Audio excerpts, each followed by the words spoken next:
ರಾಜಶೇಖರ್ ನಾಗಪ್ಪನವರೇ, ಹಿರಿಯರು ಮಾಜಿ ಮುಖ್ಯ ಸಚೇತಕರಾಗಿರ್ತಕ್ಕಂಥ ಡಾಕ್ಟರ್ ಎ ಶಿವಸ್ವಾಮಿ ಅವರೇ, ಮಾಜಿ ಶಾಸಕರಾದಂತಹ ಬಸವರಾಜ ನಾಯ್ಕರವರೇ, ಚಂದ್ರಶೇಖರ್ ಪೂಜಾರ್ ಅವರೇ ಹಾಗೂ ಎಲ್ಲ ರಾಜ್ಯ ಮತ್ತು ಜಿಲ್ಲಾ ಪದಾಧಿಕಾರಿಗಳೇ ಹಾಗೂ ಆತ್ಮೀಯ ಕಾರ್ಯಕರ್ತ ಬಂಧುಗಳು, ಬಹುಶಃ ಸಿದ್ದರಾಮಯ್ಯನವರ ಸರ್ಕಾರ ಚುನಾವಣೆಯನ್ನ ಫೇಸ್ ಮಾಡುವ ಸಂದರ್ಭದಲ್ಲಿ ಅವ್ರದ್ದೊಂದು ಟ್ಯಾಗ್ ಲೈನ್ ಇತ್ತು.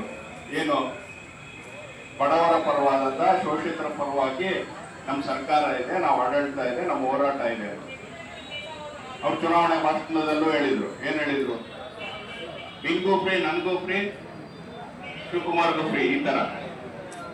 ಅಂದ್ರೆ ಬಹುಶಃ ಅವತ್ತು ಅವರ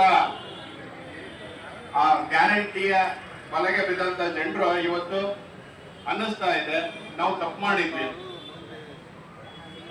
ಇವತ್ತು ಸರ್ಕಾರದ ಯಾವ ಸರ್ಕಾರ ಜನರಿಗೆ ಉದ್ಯೋಗವನ್ನ ಕೊಡಬೇಕಾಗಿತ್ತು, ಜನರಿಗೆ, ರೈತರಿಗೆ, ವಿಶೇಷವಾಗಿ ಅನ್ನವನ್ನ ಬೆಳೆಯುವಂತ ರೈತರಿಗೆ ಪ್ರೋತ್ಸಾಹವನ್ನ ಕೊಡಬೇಕಾಗಿತ್ತು. ಆ ಮೂಲಕ ಜನರಿಗೆ ಅನ್ನವನ್ನು ನೀಡುವಂತ ಕೆಲಸ ಆಗ್ಬೇಕಾಗಿತ್ತು.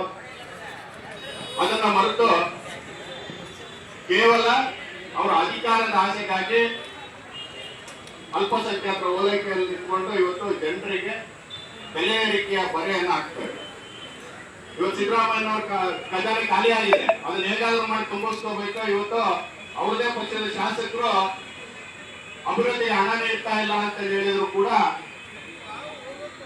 ಆ ಕೂಗನ್ನು ಕೇಳಿಸ್ಕೊಳ್ದೆ ಭ್ರಷ್ಟಾಚಾರದಲ್ಲಿ ಇವತ್ತು ವಿಧಾನಸೌಧದ ಮೂಲಗಳಲ್ಲಿ ಹೇಳ್ತಾ ಇದ್ದಾರೆ 80% ಸರ್ಕಾರ ಅಂತೇಳಿ. ಆ ಭ್ರಷ್ಟಾಚಾರಕ್ಕೋಸ್ಕರ ಜನರಿಗೆ ಬೆಲೆ ಏರಿಕೆಯ ಬಿಸಿಯನ್ನು ಮುಟ್ಟಿಸಿ ತಮ್ಮ ಖಜಾನೆಯನ್ನು ತುಂಬಿಸ್ಕೊಂಡು ಭ್ರಷ್ಟಾಚಾರದಲ್ಲಿ ನಿರತರಾಗಿರುವಂತ ಸರ್ಕಾರವನ್ನು ಕಿತ್ತೊಗೆಯಬೇಕು. ಅದಕ್ಕೋಸ್ಕರ ಇವತ್ತು ಭಾರತೀಯ ಜನತಾ ಪಾರ್ಟಿ ಬೀದಿಗಳಿಗೆ ಹೋರಾಟ ಮಾಡ್ತಾ ಇದೆ. ಆ ಸರ್ಕಾರವನ್ನು ಕಿತ್ತೊಗೆಯವರೆಗೂ ನಿಮ್ಮ ಟೈಮ್ ಹತ್ರ ಬಂದಿದೆ. ಸಿದ್ದರಾಮಯ್ಯನವರೇ, ನಮ್ಮ ಹೋರಾಟ ಶುರುವಾಗಿದೆ.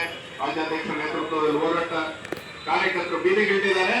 ನಿಮ್ಮ ಸರ್ಕಾರ ಬಡವರ ವಿರೋಧಿ ಸರ್ಕಾರ ಅಂತ ಹೇಳ್ತಾ ಇದನ್ನು ಕಿತ್ತೋದೆವರೆಗೂ ನಾವು ಭಾರತೀಯ ಜನತಾ ಪಾರ್ಟಿ ಕಾರ್ಯಕರ್ತರು ಹೋರಾಟವನ್ನು ಮಾಡ್ತಾರೆ ಅಂತ ಹೇಳಿ